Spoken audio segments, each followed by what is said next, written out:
queridos. Bom dia, tudo bem? Bom, cara. Todo domingo eu tenho um micro ataque cardíaco que eu demoro a entrar, eu já fico achando que deu tudo errado, que vai dar errado o link, já dá um... Hoje eu tava achando isso também. Demorou, sei lá o que houve, cara. Deu uma engrenada aí. Querida! Bom dia! Achei que não ia ter ninguém aqui, não ia nem conseguir entrar na sala, mas vocês são madrugadores. Todo mundo tem medo. Domingo passado a gente chamou um cara que é head do corporate do Santander para falar de projeção macroeconômica, coisa e tal.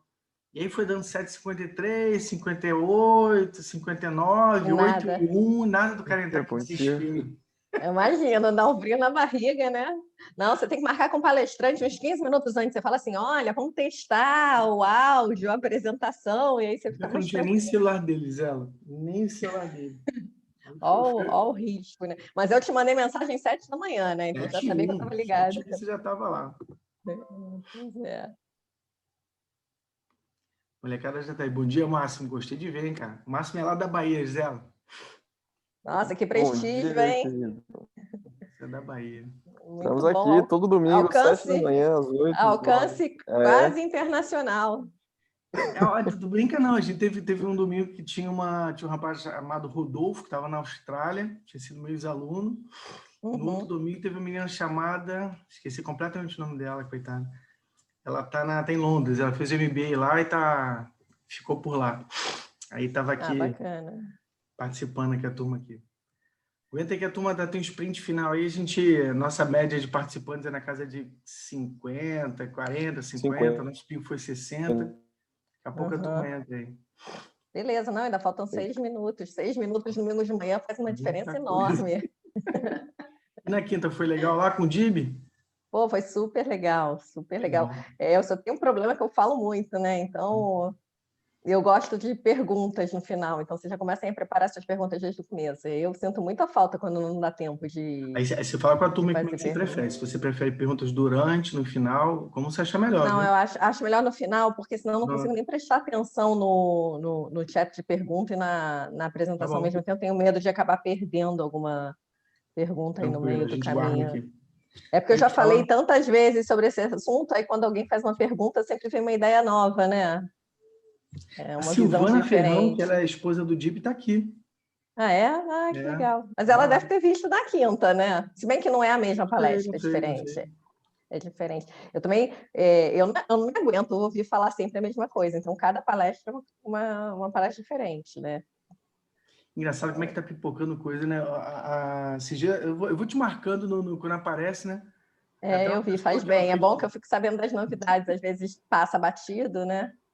Aí a pessoa já era Chief Happiness Officer e ela estava... Então, aquela que você me marcou do Chief Happiness Officer, eu dei uma entrevista para a Renata. A Renata é a sócia da empresa que trouxe a certificação para o Brasil.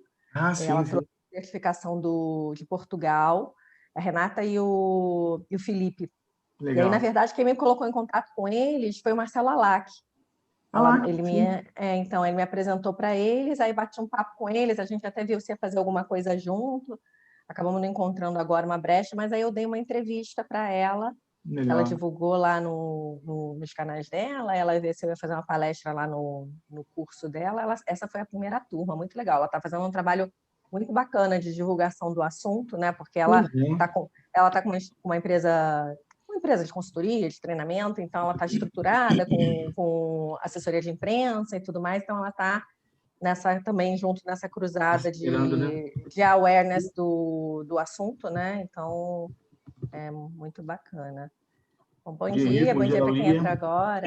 Bom dia, pessoal, bom dia, Gisela, tudo bom? Bom dia. Tudo bem?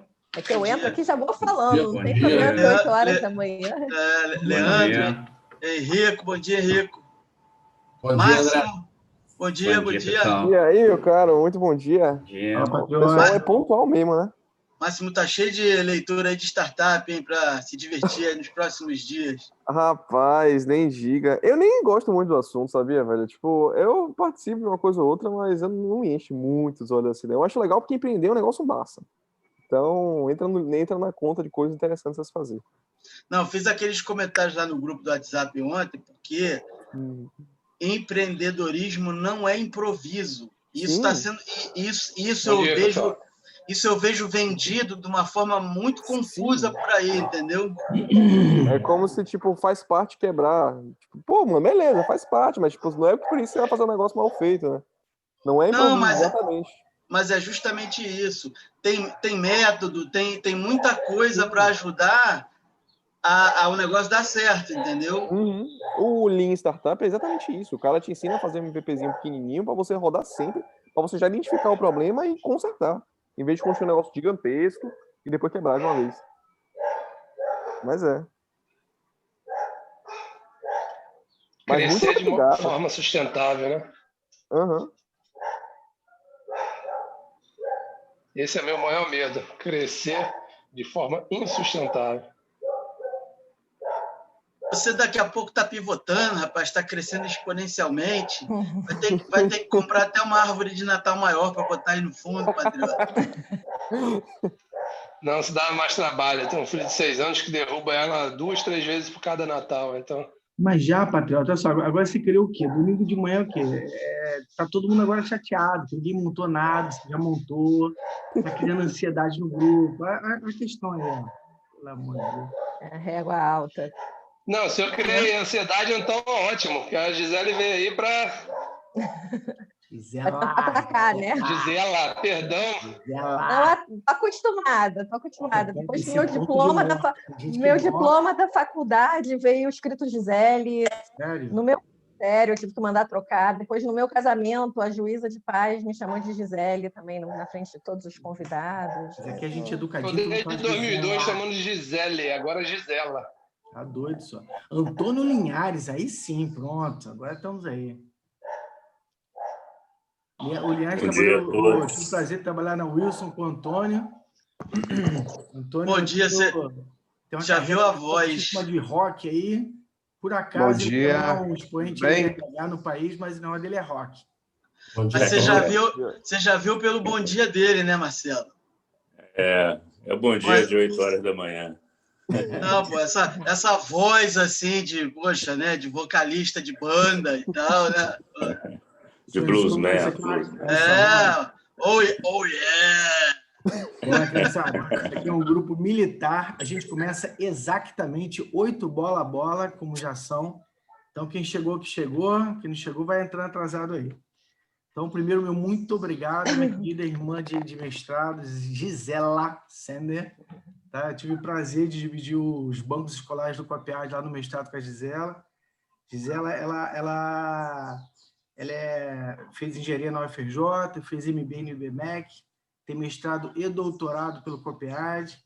Gisela passou pela Accenture, passou pela antiga Estácio, né? Agora tem um nome impronunciável, né? YDUQS, ninguém guarda isso, né?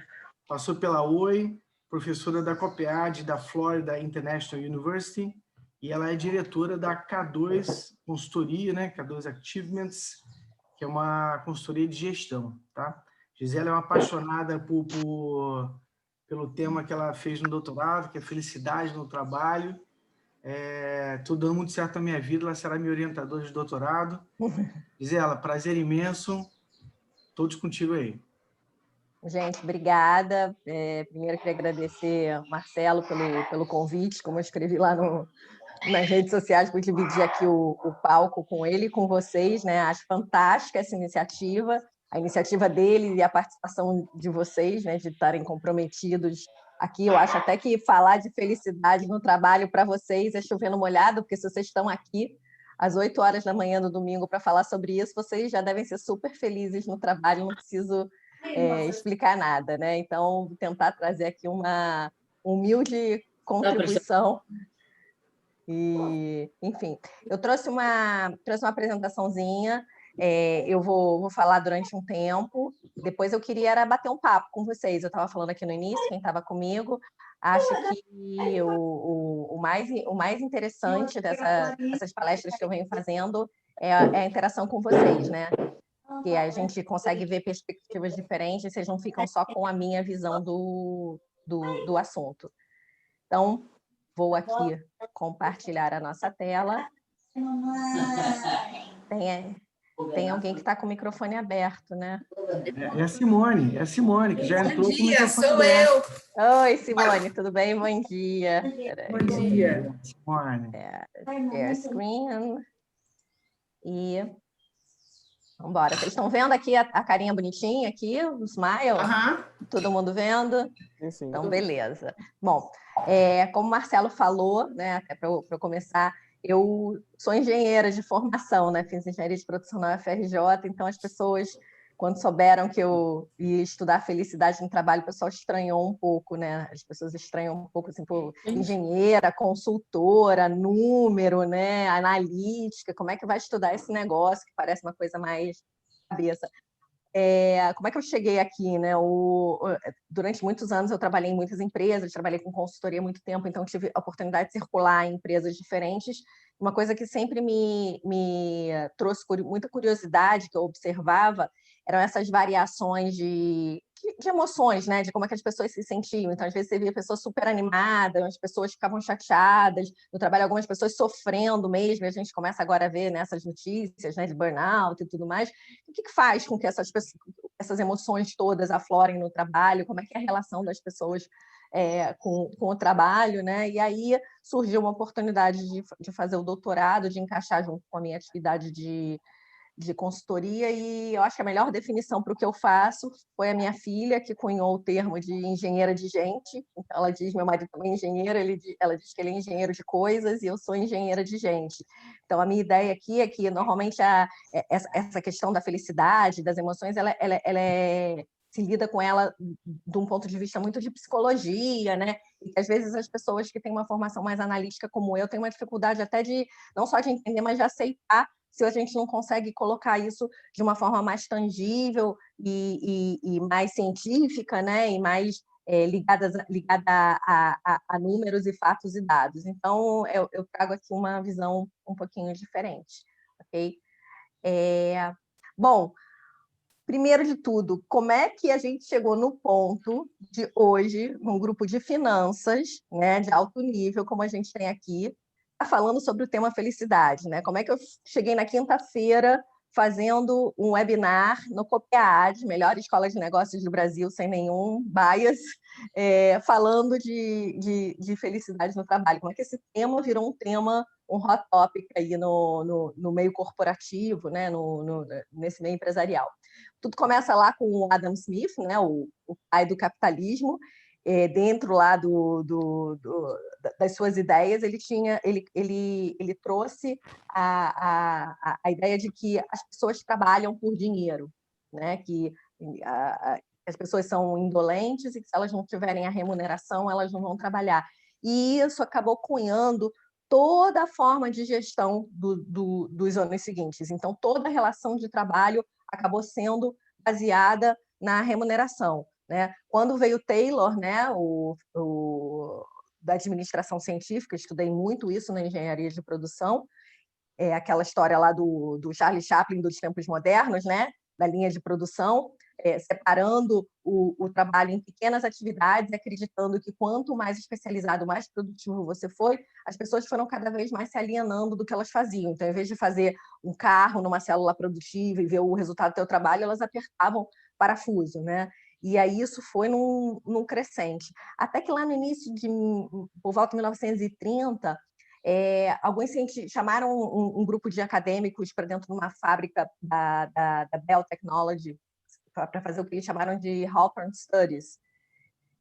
A fábrica estava crescendo muito, eles queriam aumentar a produtividade da fábrica. Então, eles fizeram um teste com um grupo teste e um grupo piloto, e resolveram testar o impacto da iluminação no trabalho dessas pessoas, para ver qual a iluminação que fazia com que os operários fossem mais produtivos. E qual não foi a surpresa deles quando eles perceberam que os dois grupos aumentaram a produtividade, o que tinha mais e o que tinha menos iluminação. E daí eles perceberam que, na verdade, não era a iluminação em si que fazia diferença, era o fato de ter alguém prestando atenção neles, alguém que estivesse preocupado com o bem-estar neles. E isso foi uma quebra de paradigma enorme, e foi aí que foi o início de toda dessa crença, né, dessa atenção para o bem-estar da pessoa como um todo. E, a partir daí, uma série de estudos foram feitos, né, tentando relacionar como as pessoas se sentiam no trabalho com qual era a produtividade que isso resultava. E vocês devem ter ouvido falar de um monte de termos, né, de engajamento, satisfação, comprometimento, envolvimento. Então, uma série de tentativas de definir esse negócio para ver se efetivamente isso fazia diferença nos resultados das empresas. Quando foi lá no final da década de 90, início do ano 2000, surgiu essa história da psicologia positiva, né, que vocês já devem ter ouvido falar. E aí o termo felicidade começou a ficar mais comum, e aí a gente começa a ver capa de revista da Veja, a ciência da felicidade, Globo Repórter, né, também da ciência da felicidade. O negócio começa a popularizar de uma forma muito intensa e, obviamente, acaba permeando as organizações, né? Então, as organizações também começam a prestar atenção nisso, até chegar no que hoje se chama o santo grau dos estudos organizacionais, que é uma hipótese que se chama Happy Productive Worker Thesis, né? Será que realmente os trabalhadores mais felizes são mais produtivos? Porque isso é um ganha-ganha. Então, o fato de ser um ganha-ganha acaba sendo uma coisa muito boa e então é considerado como se fosse um santo grau, né? o nirvana, o que todas as empresas gostariam de atingir. Bom, mas o que são, né? O que é aumentar a produtividade das empresas, né? Como é que isso se reflete nos resultados das empresas? Bom, as pesquisas trazem vários testes, várias relações entre como as pessoas se sentem, né? Se as pessoas estão mais ou menos felizes e esses resultados, né? Então, tem um grupo de resultados organizacionais mesmo, então, indicador, bottom line da empresa, venda, satisfação do cliente, produtividade, né, que era a hipótese original, custos de pessoal. Então, o custo de pessoal, vocês vão ver na coluna seguinte, através da redução de turnover, de absenteísmo, eficiência e até mesmo lucratividade, eu vou mostrar para vocês daqui a pouco, né? O outro grupo de consequências de ser feliz no trabalho são comportamentos, são as pessoas se comportando de uma maneira diferente dentro do ambiente de trabalho.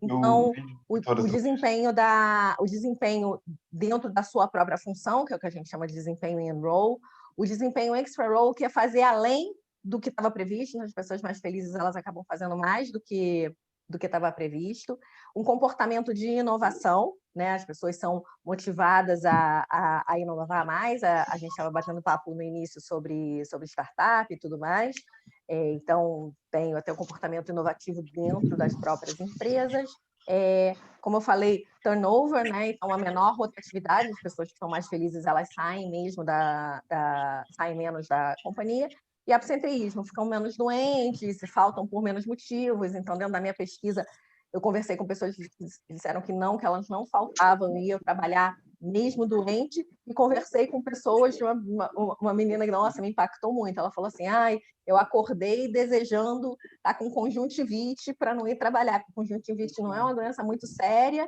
mas, ao mesmo tempo, ela é contagiosa, então eu não precisaria ir trabalhar. Então, você vê como é que impacta não só na vida da pessoa, mas na forma como ela se comporta dentro do trabalho. E, por fim, tem um terceiro grupo, né, de consequências da felicidade no trabalho, que são efeitos da própria pessoa, né? Então, os estudos mostram que pessoas mais felizes tendem a ficar menos tempo desempregada, a ter uma renda maior e, obviamente, ser mais saudável, né? Pelo menos as doenças mentais você não tem, mas também as doenças físicas, né? Você acaba tendo menos, né? Então, realmente, parece uma coisa muito bacana, porque boa para as organizações e boa para as pessoas, né? Mas, enfim, vocês devem estar se perguntando aí, mas esse negócio é verdade mesmo, né? Eu me pergunto até hoje, será que isso aí não é uma falácia, né? Tem também um artigo que eu gosto muito, que fala que a gente acredita nisso porque é uma coisa boa de se acreditar, né? Que as pessoas querem acreditar nisso, as organizações querem acreditar nisso porque vai fazer com que permita que elas façam as coisas que os gestores acham que seriam corretas, as pessoas querem acreditar nisso. Mas o que a ciência fala sobre isso, né? Por que até hoje tem essa controvérsia? Será que é verdade ou não, né? Bom, como eu falei para vocês lá naquela setinha lá que eu explicava mais ou menos a história, durante muito tempo se estudou essa relação, né? Se estudou cientificamente essa relação. E eu gosto essa foi uma meta-análise, né? Uma análise consolidada dos estudos de 1945 ao ano 2000, não fui eu que fiz, eu só fiz o gráfico, mas o estudo tem uma outra referência aqui que é do Judge.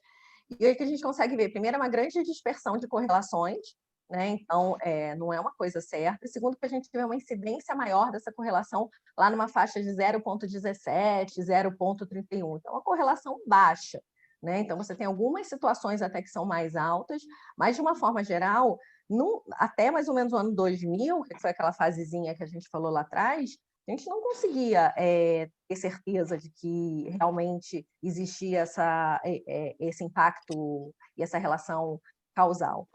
E aí, a partir do ano 2000, o que se fez foi, como vocês conseguem ver do lado esquerdo do slide, esses estudos eram muito focados num conceito chamado job satisfaction, né? Satisfação no trabalho, então olhando para a pessoa dentro do trabalho.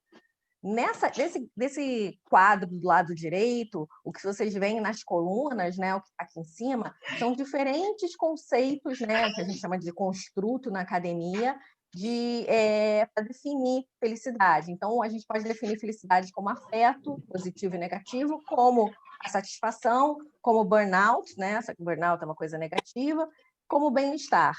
E aqui, nas linhas, são diferentes formas de medir produtividade. Então, você pode medir como performance geral, produtividade, trabalho em grupo, inovação, aqueles itens que eu falei antes. O que está em verdinho, né, esse é um estudo meu, né, que eu até apresentei num congresso tem umas 2 semanas. O que está em verdinho são relações que efetivamente se comprovam através de testes científicos. O que está em amarelo é que algumas comprovam, outras não, né? Tem a faixa aqui embaixo, e o que está em vermelho é o que não se comprova. O que a gente consegue concluir aqui dessa tabelinha, né? Tem algumas situações que claramente se comprova, né? E se a gente olhar nas colunas, o afeto, o burnout e o well-being, né? Eles se comprovam. O que não se comprova é o job satisfaction. Então, na verdade, se vinha medindo essa felicidade, tentando se relacionar com a performance, de uma maneira muito, muito restrita. Então, nessa situação, não se comprova. Quando a gente começa a olhar para a felicidade de uma forma geral na vida da pessoa, então, você vai olhar se pessoas mais felizes no trabalho são mais produtivas? Não necessariamente. Mas pessoas mais felizes de uma forma geral na vida, elas são mais produtivas? Segundo esses critérios, sim, elas são mais produtivas, né? Então, isso é uma boa notícia, que a gente consegue partir daí para dizer que isso é uma coisa que vale a pena as empresas perseguirem, né? As empresas irem atrás. Seguindo aqui, não é só a academia que fala isso, né? A gente está no grupo de finanças, não podia deixar de falar de resultados financeiros, né? Então, nessa noticiazinha aqui que eu trouxe na esquerda, a Fortune fez junto com o Great Place to Work, né, que é uma empresa que certifica as outras empresas de que elas são, segundo alguns critérios, que elas são bons lugares para se trabalhar.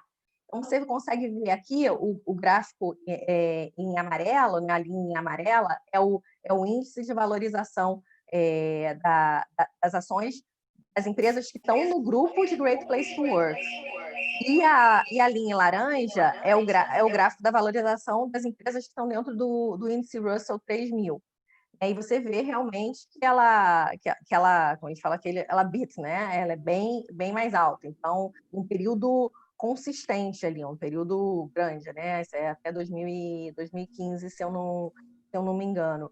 E o mais bacana foi que agora, em outubro, a notícia fresquinha, final de outubro, saiu essa notícia de que a Bolsa aqui no Brasil está planejando criar um índice só para essas empresas. Então, esse assunto realmente está saindo de uma discussão restrita para estar em todas as esferas dentro das organizações, né? O que é muito bacana. Então, vocês aqui estão tendo contato com um tema que provavelmente vai estar no dia a dia de vocês muito, muito em breve, né? Bom, ok. Entendemos que é bom ter pessoas felizes nas organizações, né? Então, mas ok, e aí, como é que a gente faz para fazer isso dentro das organizações, né? Então, é um papel do RH e deixa para lá, enfim. Bom, como eu tinha falado para vocês, né? Como a gente viu até agora, o fato de ser feliz no trabalho traz essas consequências todas, né, para as pessoas e para as organizações. Mas o que é felicidade no trabalho, né? Tem várias definições, mas a definição que eu costumo usar, eu gosto de usar, é que a felicidade no trabalho é um estado psicológico. E um estado é uma coisa transitória, uma coisa temporária, que varia com o tempo. E ela é influenciada por uma série de fatores, né? Você vai variando, né? O quanto você não é assim, foram felizes para sempre, né? Do conto de fada que a gente aprende quando é pequenininho. Não tem o fomos felizes para sempre, tem o estou feliz agora, né? E o que eu faço para continuar feliz amanhã ou nos próximos tempos. Então, vamos entender um pouquinho o que são esses fatores, porque a gente consegue entender como é que faz para a gente ficar mais feliz e para fazer as pessoas com quem a gente trabalha também ficarem mais felizes, né? De novo, tem 3 grupos de fatores que influenciam a felicidade no trabalho. Primeiro são os fatores individuais, depois tem os fatores ligados à organização e terceiro, os fatores ligados à função, aquilo que você faz no teu dia a dia, né? O que você... como é que é a tua atividade, a natureza da função que você desempenha. Nos fatores individuais, tem questões ligadas, por exemplo, são coisas que são diferentes, né, de pessoa para pessoa, óbvio, né, por isso que elas são individuais. Então, você tem desde a forma como a tua família influenciou como você encara o trabalho, né? Então, quando você era criança, você via seus pais reclamando muito do trabalho, ou você via seus pais super felizes e empolgados, ou você estava numa família que realmente precisava trabalhar porque tinha problemas financeiros, então o trabalho tinha essa função. Então, a forma como você via a tua família lidar com o trabalho, os teus pais lidarem com o trabalho, influencia a forma como você lida com o trabalho hoje, né? A outra coisa é o momento do ciclo de vida, a forma como você se relaciona com o trabalho. Logo, você recém-formado, morando na casa dos pais, com menos pressão, é diferente logo depois que você tem um filho, ou quando você está mais velho, precisa pagar a faculdade. Então, você tem momentos diferentes. E você quer, quando você acabou de ter um filho, né? O Marcelo tem os filhos pequenos, agora está conseguindo trabalhar remoto, mas você quer ficar mais tempo em casa. Então, tem questões que estão relacionadas com o quanto você vai evoluindo ao longo da vida. Tem questões de personalidade mesmo, né? Tem estudos que falam que pessoas mais extrovertidas são mais felizes no trabalho também, né? Mas aí tem outras características, né, que também influenciam. Tem os teus dados demográficos, então, por exemplo, vocês já ouviram falar de curva de crise de meia-idade, claro, mas tem uma curva U, né, da felicidade ao longo da vida, e o vale da curva, né, o momento que as pessoas são mais infelizes é realmente entre 40 e 50 anos. Então, essa pessoa ela é menos feliz. De uma forma geral, ela tende a ser menos feliz no trabalho também. Escolaridade. Isso é até um caso engraçado. Eu estava lendo um livro para me preparar para o doutorado, tenho que fazer um projetinho para entrar, e eu li estava lá falando de felicidade, é um livro do Peter Dolan, assim, quem quiser, depois eu passo essa ou outras referências, e ele dizia assim escolaridade, quanto mais escolaridade, melhor, ter um diploma é bom, mas melhor não fazer um doutorado se você estiver esperando ficar feliz, porque o doutorado ele é contraproducente para a felicidade. Eu quase fechei o livro e fui embora, mas resolvi insistir um pouco mais. Estado civil, os estudos dizem que pessoas casadas, de uma forma geral, são mais felizes, que mulheres, de uma forma geral, são mais felizes, porém, são mais ansiosas. Então, todas essas coisas também influenciam em como você se sente no trabalho, né? A tua vocação, né, o que você gosta. Então, tem uma pesquisadora que eu gosto muito de Yale, que ela define a forma como a gente relaciona no trabalho com o trabalho de 3 maneiras, né? Ela diz que você pode simplesmente ter um job, né, um trabalho, você tem um trabalho, e o trabalho você ganha dinheiro, e você tem lá a tua função social, mas aquilo ali é um viabilizador da tua satisfação em uma outra esfera da tua vida, e você tem uma relação quase que burocrática. Você até faz o melhor possível, né? Trabalha direitinho, mas aquilo ali não é o que te traz a energia, não é o que te deixa mais feliz na vida, né? Tem outras pessoas que se relacionam com o trabalho querendo uma boa carreira, então não é aquele trabalho específico, mas é o quanto eu estou crescendo na carreira, será que eu vou conseguir, ou se eu for empreendedor, ter uma empresa melhor, não importa muito do que, ou se eu for um executivo, se eu consigo virar um diretor ou virar um CEO, então essa é a motivação da pessoa. E tem a terceira categoria, que é o ideal, né? Seria o ideal para todo mundo, que é um calling, é um chamado, né? Poxa, eu nasci para isso. A gente vê muito isso, ou vê mais isso em médico, o cara nasceu para ser médico, o professor, né? O Marcelo nasceu para ser professor, impressionante, né? Então, quem consegue conhecer esse calling, né? esse chamado, obviamente tende a estar mais feliz, e consegue trabalhar com isso, obviamente tende a estar mais feliz no trabalho. Inteligência correlaciona negativamente, dizem que pessoas mais inteligentes são menos felizes. E, finalmente, essa foi a notícia que me impactou mais nos meus estudos, foi que tem uma grande componente genética. Né? Então, o quanto você é feliz no trabalho, ou o quanto você é feliz de uma forma geral, depende da tua carga genética. Existe um negócio chamado set point. Vocês estão vendo esse gráficozinho aqui no cantinho direito? Então, o set point é um set level, né, que tem um set range, é um nível de felicidade que você herda. Então, vocês devem conhecer pessoas que são super animadas, né? Pessoas que, você vê assim, pode estar acontecendo a pior coisa do mundo, mas a pessoa está animada, está fazendo piadinha, e outras pessoas que são mais tristinhas, né? As pessoas assim, pô, acontece coisa boa, você não vai sorrir, não, né? O que aconteceu? Isso é uma coisa inerente à pessoa, né? O que vai acontecendo ao longo da vida são coisas boas e coisas não tão boas.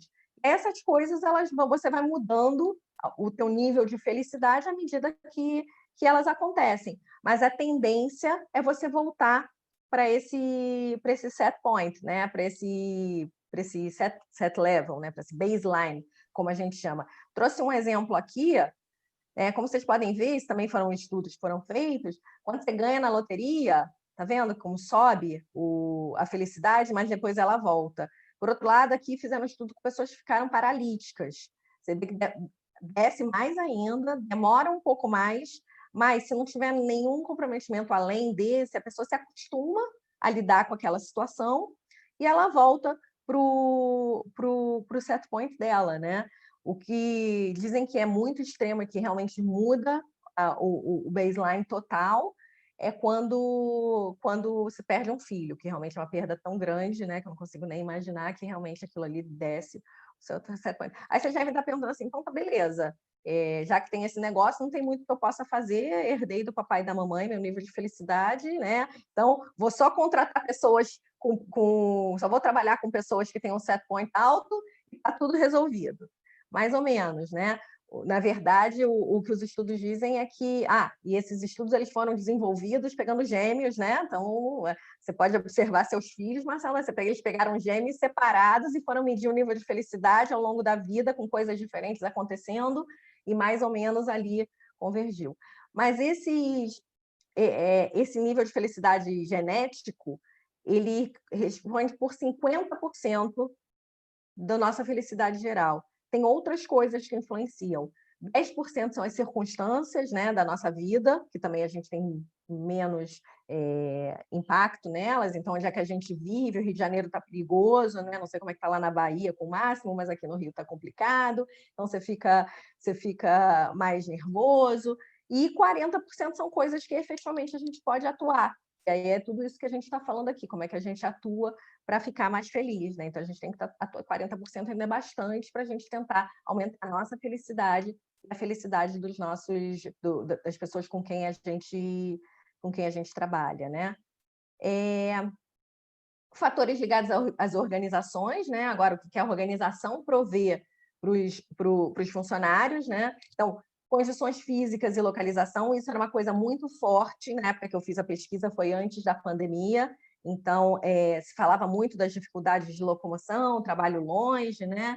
E hoje em dia a questão da locomoção praticamente sumiu. As condições físicas para alguns melhoraram, para outros pioraram, porque tem gente que não tem uma estrutura para trabalhar em casa, né? E questões como cultura, treinamento e desenvolvimento, oportunidade de crescimento, quanto você se sente suportado na organização. A carga de trabalho, engraçado que carga de trabalho a gente tem essa percepção, né, de quanto mais a gente se trabalhar demais, as pessoas ficam com burnout, ficam chateadas, mas eu conversei com algumas pessoas que dizem assim, eu ia para o trabalho, ninguém me passava trabalho, eu não tinha o que fazer, eu passava o dia inteiro lá olhando para a tela, e aí eu ficava extremamente angustiado, extremamente infeliz. Então, na verdade, a carga de trabalho tem um ponto ótimo, né? Um ponto ótimo, não pode ser nem tanto, nem tão pouco.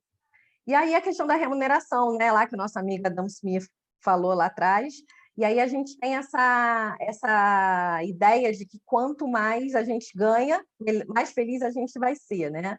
E aí tem esse estudo do Kahneman, que mostra, lógico que ele foi feito dentro de algumas circunstâncias, foi feito nos Estados Unidos, o que ele mostra é que sim, quanto mais a gente ganha, mais feliz a gente é, até um determinado nível, porque depois lá dos $75 mil por ano, isso se estabiliza, porque é o ponto que para aquela região onde ele estudou, para aquelas condições, você consegue comprar minimamente as coisas que você quer, consegue dar segurança para a tua família, então aquilo ali é o suficiente, né? E outra coisa que também influencia a remuneração é a tua comparação com seus amigos, né? Tem um estudo aí também que fala que eles fizeram duas perguntas. Fizeram uma pergunta assim, você prefere ganhar... na verdade, era uma pergunta com duas opções. Você prefere ganhar 50 mil, onde todo mundo ganha 75, ou 25, onde todo mundo ganha 10? E as pessoas responderam que preferem ganhar 25, onde todo mundo ganha 10, ou seja, metade. Então, a comparação com as pessoas no entorno faz muita diferença, faz tanta diferença quanto o valor absoluto do que você ganha, né? E, por fim, os fatores ligados à função, o trabalho que você faz mesmo, né? Na hora que você senta na frente do teu computador, as coisas que estão em volta. Então, se você tem autonomia para trabalhar, acho que ninguém gosta de ter um gestor no seu cangote, né? Micromanaging, como a gente chama. Então, se você tem autonomia para tomar decisão, para fazer o trabalho do jeito que você quer, para programar o teu trabalho, não ficar dependendo demais dos outros. Um trabalho que você consiga ter um feedback imediato, ou seja, você está vendo o resultado do teu trabalho, né? Então, e você consegue ver se aquilo está dando certo ou não está dando certo. A relevância e o propósito, se fala muito de propósito hoje em dia, né? Então, eu vou dar um exemplo simples, tem um propósito maior da sociedade, mas tem um propósito do seu dia a dia. Uma das pessoas com quem eu conversei estava me contando que foi contratado numa empresa para desenvolver o e-commerce da empresa, na empresa de telecom, foi contratado, não tinha site, não tinha nada, foi para desenvolver o e-commerce. Chegou na empresa, a empresa está no meio de uma confusão, e ele passou um ano fazendo apresentação de PowerPoint. Porque tinha reunião, tinha que justificar os resultados e que não sei o quê, e você já deve ter imaginado que a empresa estava em recuperação judicial, então ele não conseguia trabalhar, então ele não via lá o propósito, ele via o propósito, né? Mas ele não estava conseguindo desenvolver a tarefa para a qual ele foi contratado. Pior é quando ele fazia o PowerPoint não era nem usado, porque a reunião caía. Então, assim, você tem estudos, né, que não vou falar aqui, mas a gente pode conversar numa outra ocasião, estudo com Lego, estudo com outras coisas, assim, experimentos, mostrando que quando você vê o uso do teu trabalho, a relevância do teu trabalho, você fica mais feliz. E, por fim, eu não sei se vocês já ouviram falar de um negócio chamado estado de fluxo. Estado de fluxo é quando você começa a fazer uma tarefa, você não vê o tempo passar. Assim, inclusive, caraca, passou 2, 3 horas, se você se absorve de tal maneira. Por que isso acontece? Porque essas tarefas, elas têm um perfeito equilíbrio entre os skills, né, as nossas habilidades, e o desafio da tarefa. Se eu tenho habilidades maiores do que é desejada, eu caio numa chatice, né? O negócio fica tedioso, fica com tédio. Se o desafio é muito grande para os meus skills, eu acabo ficando ansioso, né? Não consigo desenvolver. Lá no meio do caminho tem um túnel, que é o túnel de fluxo. Então, a forma como a tarefa é desenhada para a gente faz diferença também. Ok? Muita coisa, né? Ou seja, é um fenômeno bastante complexo, com muita coisa envolvida aí. E aí, o próximo passo é pensar assim, tudo bem, tem todas essas coisas, e aí? Não dá, não consigo, né? Trabalhar com tudo isso ao mesmo tempo, é muita variável. Se quando eu estava fazendo o doutorado, eu tinha, com essa minha cabeça toda analítica, eu falei assim, eu vou fazer um modelo, vou montar um modelo matemático, que eu vou ter cada um desses itenzinhos que vocês viram, e tem muitos outros que eu não trouxe, vai virar uma variável, e eu vou colocar pesos nessa variável, que de acordo com o que a pessoa achar que é mais importante, e eu vou montar um modelo preditivo da felicidade e pronto, resolvi esse problema, né? Tudo é modelável na vida, né? Obviamente, minha orientadora riu da minha cara, né? E assim, fica a ideia, mas não é uma coisa viável. Então, acabei seguindo num caminho mais exploratório e qualitativo, mas não aguentei. Vocês vão ver lá na frente, transformei meu estudo qualitativo em um estudo quantitativo, porque sem número a gente não consegue raciocinar, né? Então, eu fui estudar o que torna as pessoas mais ou menos felizes no trabalho. E aí eu tinha que escolher um público para conversar. E eu fui conversar com middle managers, né? Com aqueles gerentes que estão ali no meio, né? Que não são diretores, mas não são gerentes de primeira linha. E eles são considerados o público mais sofrido. Não sei se aqui no nosso grupo tem gerentes, né? Médios, e sofre uma pressão enorme da diretoria, né, da estratégia da empresa, tem que defender essa posição, não tem autonomia, né, nem espaço para poder participar dessas decisões, e sofre uma pressão da equipe, que às vezes não concorda, ou acha que as coisas não estão sendo feitas da melhor forma possível. Fui conversar com esses caras, né? E conversei com um monte, né? Ouvi as narrativas, e às vezes ia dormir, não conseguia nem dormir direito com as histórias tristes que eu ouvia. Realmente, as coisas que acontecem nas empresas são inacreditáveis. E aí, disso tudo, né, resumindo aqui, né, depois eu posso passar mais material para quem tiver interesse, o que eu consegui concluir, o que a gente conseguiu concluir no estudo, né, o que é importante aí. Primeira coisa, a coisa mais importante de todas são essas diferenças individuais. Quando a gente olha para uma empresa, normalmente a empresa ela tem soluções one size fits all, né? Então, você tem benefícios que são iguais para todo mundo. Isso acontece, primeiro, que é mais fácil de operacionalizar, ainda mais em empresa grande, e segundo, porque tem uma questão até de restrição trabalhista, né? Que você não pode, às vezes, não consegue dar benefícios diferentes, né? Mas isso a média tende a não funcionar para ninguém, né? Vou dar um exemplo para vocês. Imagina uma campanha, né, de bater meta, e aí o prêmio da campanha é uma viagem internacional. Eu vi isso numa empresa, viagem para a África do Sul, pô, do caramba, né? Sair para a África do Sul, passear com elefante, né? E tudo mais. Agora, imagina uma pessoa que acabou de ter um neném em casa. Vai deixar o seu cônjuge com o neném sozinho para ir passear com o elefante. Tem alguns até que vão ficar felizes, né? Porque vão conseguir descansar um pouquinho. Mas, de uma forma geral, isso traz uma angústia para as pessoas, né? Essa pessoa, talvez, o melhor prêmio para ela seria uma folga, né? Uma semana em casa. Então, se você consegue entender o que é importante para cada pessoa, né? Qual o jeito de cada pessoa, às vezes você até gasta menos, né? Você usa menos recursos dentro da organização, é mais barato, e você deixa as pessoas mais felizes. Outra coisa, às vezes, estou com medo que alguém saia, né? Uma pessoa saia da empresa, estou vendo que a pessoa está procurando outra coisa, vou promover a pessoa, né? Aí aquela pessoa que adorava trabalhar com planilha começa a ter que ir lá fazer a apresentação para o board. A pessoa vai morrer, né? Porque vai ficar nervosa, não vai gostar, ou vice-versa. Aquela pessoa que é vendedora, gosta de se relacionar, você vai botar ela para fazer um relatório, né? Ela não vai aguentar. Então, entender as diferenças individuais e tentar casar a situação dentro da empresa com essas pessoas vai fazer com que a gente ajude as pessoas a serem mais felizes. E do nosso lado, né? A gente se conhecer, o autoconhecimento, entender o que é importante para a gente em cada momento, para poder tomar as nossas decisões e poder tentar até moldar um pouco o ambiente no qual a gente vive no trabalho, para que atinja, né, essas nossas prioridades, ok? A segunda conclusão foi sobre o papel do gestor, né? Isso é uma coisa que todo mundo sabe, que o gestor tem um papel super importante, mas o gestor ele apareceu como uma lente, né? Como um óculos, ele corrige ou ele deturpa a visão que as pessoas têm da organização. Então, você pode ter uma organização super bacana, mas se você tiver um chefe que te enche o saco, que te pressiona, que não passa as mensagens direito, que é babaca, você vai detestar o teu trabalho.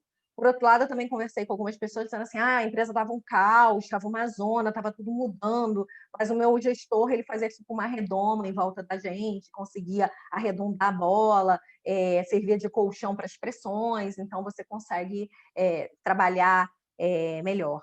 Além disso, o gestor ele tem uma vantagem, como ele está muito perto da empresa, da equipe, ele consegue conhecer melhor individualmente esse papel do gestor e poder fazer melhor aquele fit que a gente falou, né? De assim, poxa, não dá esse tipo de prêmio para esse cara, não promove esse cara, vamos dar um outro tipo de incentivo para ele, porque isso não vai funcionar, né? Então ele está com a mão no pulso lá da equipe para tentar adequar melhor o ambiente. Então, falamos de diferenças individuais do gestor. Terceiro, também é uma coisa super intuitiva, e foi muito legal ter comprovado isso na pesquisa, é que as relações com colegas e o clima organizacional são os dois fatores que mais diferenciam experiências positivas das negativas. Essa aqui eu vou até mostrar para vocês. Vocês estão vendo a árvore de decisão aqui? Então, o que eu fiz, né? Eu peguei as minhas entrevistas, eu codifiquei e transformei nesses fatores todos, naquela lista toda que a gente viu. Então, o que a gente está vendo aqui nessa árvore, né? O primeiro nó é relacionamento com colegas. E aqui embaixo eu tenho os caminhos, né? Então, o caminho 1 tem uma experiência negativa, o caminho 2 a experiência negativa, o 3 experiência positiva e 4 experiência positiva. Então, se você tem um relacionamento, o relacionamento com colegas é o primeiro nó que diferencia. Então, eu joguei todos os dados dentro de um software de machine learning chamado BigML, né? E aí o que ele resultou foi isso. Se você tem um relacionamento com um colega negativo e um clima organizacional negativo, você tem 61% de probabilidade de ter uma experiência negativa. Por outro lado, se você tem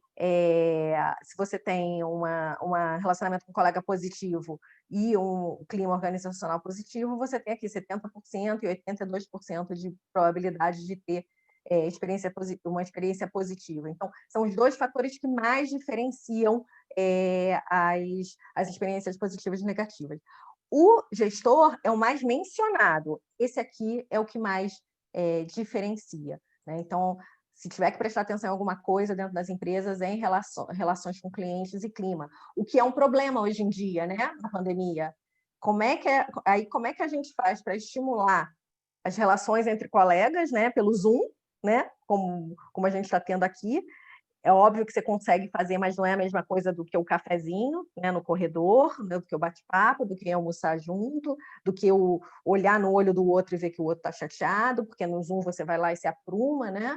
E como é que você estimula clima, cultura, essas coisas. Então, temos um desafio aí. E, por fim, outra coisa importante é que, de vez em quando, as pessoas vêm me perguntar, então, diz ela, o que eu tenho que fazer aí para fazer as pessoas ficarem mais felizes, ou o que eu tenho que fazer para ser mais feliz no trabalho, né? A má notícia é que não tem silver bullet, não tem. Você não consegue fazer uma coisa, né? O que faz diferença é o efeito combinado. A gente é feliz por causa de alguns fatores, apesar de alguns fatores. Então, o tempo inteiro, sabe a equação que eu falei que eu queria fazer na minha cabeça? O tempo inteiro a gente está ali rebalanceando os pesos, né? As coisas mudam de prioridade para a gente, e está fazendo essa continha na nossa cabeça do que essa aqui eu consigo conceder porque isso aqui é mais importante. Você já deve ter escutado assim, eu amo o meu trabalho, mas eu odeio meu chefe. eu detesto o que eu faço, mas pelo menos eu ganho bem. A gente vai fazendo essas compensações na nossa cabeça e isso dá o resultado de como é que a gente se sente. Então, também, outra coisa que me perguntaram recentemente, assim, Gisela, mas nessa época de crise, que o emprego está tão difícil, né? As pessoas estão sendo demitidas, ou então estou vendendo pouco. Eu não tenho que deixar de lado esse negócio de felicidade no trabalho e me focar em ganhar dinheiro? A resposta é que não são coisas diferentes, né? A gente viu lá que a remuneração é um dos fatores. Simplesmente no momento de crise, a remuneração, a segurança no trabalho, ela acaba ganhando prioridade. Então, agora, para eu ficar feliz, né, como um todo no trabalho, eu tenho que garantir que eu vou ganhar meu salário, garantir que eu estou empregado, e isso acaba sendo mais importante do que se o meu PowerPoint está sendo usado ou não está sendo usado, se eu tenho autonomia ou não tenho autonomia. Então, essas coisas vão sendo rebalanceadas, mas faz tudo parte de um todo, né? Qual a conclusão disso? A gente tem que os fatores estão sempre em mudança, né? Então as condições mudam. Eu estava trabalhando longe de casa, agora estou trabalhando dentro de casa. O meu chefe mudou, era um chefe bom, virou um chefe ruim, então os fatores estão sempre mudando. A felicidade é um estado e, portanto, ela é transitória.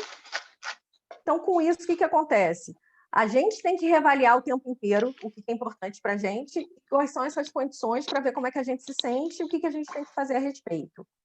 Ao mesmo tempo, as empresas que legitimamente acham, né, porque a gente viu lá que os números mostram que isso é bom para elas, querem ajudar na felicidade dos seus colaboradores, elas também têm que avaliar isso o tempo inteiro. Aí surgiu agora essa figura do CHO, né, do Chief Happiness Officer. Vocês devem estar vendo, está aparecendo bastante na mídia, né, e tudo mais. Aí tem uma controvérsia. Vai criar um outro cargo, né? Um outro tipo, vai ter cadeira no board, não vai ter cadeira no board, aí vai ter uma estrutura para cuidar disso. Na verdade, a forma como eu vejo isso é que o Chief Happiness Officer é mais um chapéu do que um cargo, né? Então, todos os gestores têm que estar preocupados com isso, o RH tem que estar preocupado com isso, e as pessoas têm que estar preocupadas com a sua própria felicidade. Se o fato de ter um CHO que fez uma certificação, que estudou, que entende essa bodega toda aqui que eu estou explicando, vai ajudar as empresas a ter uma maior awareness, né, uma maior consciência disso, beleza. O que não pode achar que assim, pronto, contratei um CHO, já fiz a minha parte, resolvi o problema. Não vai resolver, né? Então, na verdade, a gente tem uma questão que também é uma conclusão desse estudo. A minha geração, a geração do Marcelo, eu vejo que aqui tem gente mais nova, tem gente da nossa geração também, a gente não foi criado para ser feliz no trabalho, né? A gente foi criado para ter sucesso no trabalho. E ter sucesso no trabalho é muito diferente de ser feliz no trabalho. Quando eu estava na faculdade, um bom trabalho era assim, trabalhar numa empresa grande, de preferência uma multinacional, ter um bom salário, de preferência com um monte de benefícios, né? Papai e mamãe ficavam felizes, você ter um cargo, um cartãozinho, né? Sua identidade corporativa, isso que era um bom trabalho. Só que os resultados dessa pesquisa mostram que não existe um bom trabalho, existe um trabalho bom para você num determinado momento. Então, aquela receita pronta do que seria um bom trabalho cai por terra. Você tem que entender o tempo inteiro o que é bom para você, né? Então, se conheça, olhe para o seu entorno e você vai entender o que é bom ou não. Eu gosto de, no final, agora a gente está chegando no final para poder dar tempo para as pessoas perguntarem, né, se elas tiverem dúvidas. Como eu acabei de voltar dos Estados Unidos, onde eu estava imersa nesse assunto, as pessoas costumam perguntar, e aí, como é que se fala, né? O que se fala disso lá nos Estados Unidos, né? Como é que está isso fora do Brasil? Engraçado que lá tem um fenômeno que as grandes universidades, Yale, Harvard, Berkeley, tem uma disciplina de felicidade. Então, tem uma matéria de felicidade. Normalmente, essa matéria de felicidade é a matéria com o maior número de alunos da faculdade. É uma eletiva, e aí atrai milhares de alunos. Só que, normalmente, essa disciplina ela é ligada a psicologia, né? Primeiro curso de Happiness at Work, ou seja, de uma business school, de uma escola de negócios, foi feito pela professora que me recebeu lá, na Florida International University, e eu tive a oportunidade de assistir um desses cursos. E o curso tinha, sem brincadeira, o que eu assisti tinha 286 alunos em sala de aula, presencial, não era a linha do Zoom, não, era um auditório, uma coisa super interessante, né? E realmente isso vem trazendo, vem atraindo muita gente. No Brasil, a gente tem algumas iniciativas isoladas. O primeiro curso de felicidade foi na Universidade de Brasília, agora tem outros. E o mais engraçado é que foi numa escola de engenharia, o dos Brasília, se eu não me engano, do Piauí também. Então, engenheiro deve ser um povo muito infeliz, né? Porque acho até que por isso que eu resolvi estudar isso. Lá fora não é, lá fora veio da faculdade de psicologia, o negócio foi criado dentro da faculdade de engenharia. Mas o que significa, né, esses cursos começando nas faculdades? Primeiro que assim, a gente tem toda uma leva de alunos entrando no mercado mais conscientes desse tema. Né? Então, nos últimos 10 anos, sendo treinados, ouvindo essas coisas que vocês estão ouvindo aqui. Inclusive, quem tiver interesse no assunto, tem um curso do Coursera de Yale, do Dr. Laurie Santos, é de graça, então, online. Então, tem uma leva enorme, milhares e milhares de alunos entrando no mercado de trabalho mais conscientes, criando startups, né, empreendendo em empresas que provavelmente vão ter esse pano de fundo, e daqui a pouco chegando em cargos de gestão que eles vão poder tomar decisões com base nesse conhecimento. A geração atual, que está na liderança das empresas hoje, foi formada no modelo de MBA clássico, daquelas Top Management School. Mesmo que você não tenha feito um Top Management, o modelo é da Top Management, focado em resultado, eficiência, né, números. E aí agora a gente vê essa mudança, né? Isso somado com a história de que realmente a geração Millennium tem uma pegada de propósito, né? Já vem de fábrica, né? Com isso, uma pegada maior. A minha visão é que a gente está num pêndulo, né? A gente tinha uma geração muito focada em resultado, em número, no matter what, faz o que for preciso, trabalha o quanto tiver que trabalhar, no que tiver que trabalhar. Agora a gente tem uma geração que diz assim, não, eu só vou trabalhar se eu tiver propósito, se eu ver o resultado do que eu estou trabalhando e tudo mais. Eu acho que a gente, em algum momento, acomoda aí no meio termo disso, né? Bom, e para finalizar, vamos falar um pouquinho de futuro. E aí, né? Para onde que vai essa história? Está se falando muito, Marcelo me trouxe aqui, né? Espero que tenha sido aí um aprendizado para todo mundo, para pelo menos já poder conversar sobre esse assunto, né? Falei aqui para caramba. Eu costumo dizer que essa onda do foco do colaborador, eu consigo enxergar dois movimentos similares, né? Que eu já vi. Foi quando as empresas mudaram no foco do produto para o foco no cliente. Antigamente, sei lá, 20, 30 anos atrás, se você tivesse um bom produto e um bom serviço, você achava que era suficiente para ter sucesso. Depois veio a história do cliente é o rei, né? Foco no cliente, vamos ter os nossos CRMs com Big Data para entender todos os nossos clientes, e Customer Experience, e Branding, e jornada do cliente, e foco no cliente. Agora começou essa história do foco no colaborador, né? Então a gente começa a ouvir coisas como Employee Experience, Employee Branding, jornada do colaborador, e olhando para dentro, acho que a pandemia fez com que se prestasse mais atenção nessa história também. O que me preocupa um pouco é porque quando a gente coloca foco no cliente, o foco no cliente é uma relação direta no bottom line, né? A gente acredita foco no cliente, eu vendo mais receita, menos churn, né? E o foco no público interno, no colaborador, não é tão direto assim. Tem aqueles resultados todos que a gente viu, mas são resultados que você não consegue ver a relação tão direta. Tanto que eu gastei, sei lá, usei uns 20 minutos aqui da apresentação para convencer que efetivamente esse foco traz resultados. Então, vamos ver o quanto que isso fica, né? E o segundo movimento que a gente vê é essa questão da responsabilidade social, sustentabilidade, a ESG, que é uma coisa muito forte, e que vem numa pegada de a coisa certa a fazer. se a coisa certa a fazer, cuidar do meio ambiente, cuidar das populações, das comunidades no entorno, imagina olhar para dentro da organização e fazer com que os seus funcionários estejam bem, né?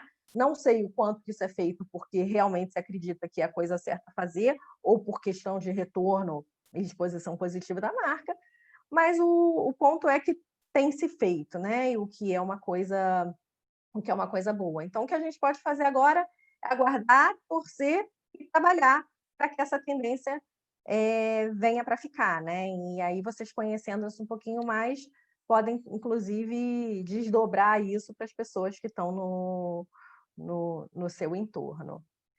E é isso. Já está cheio de perguntas lá no chat. Vou deixar você... Oba! Vamos lá. Chegar o chat lá, depois eu mesmo tenho um monte de pergunta aqui para você. Tá bom. Então, quer começar com as tuas? Como é que você quer fazer? Chat, sempre chat. Prioridade é a turma aí.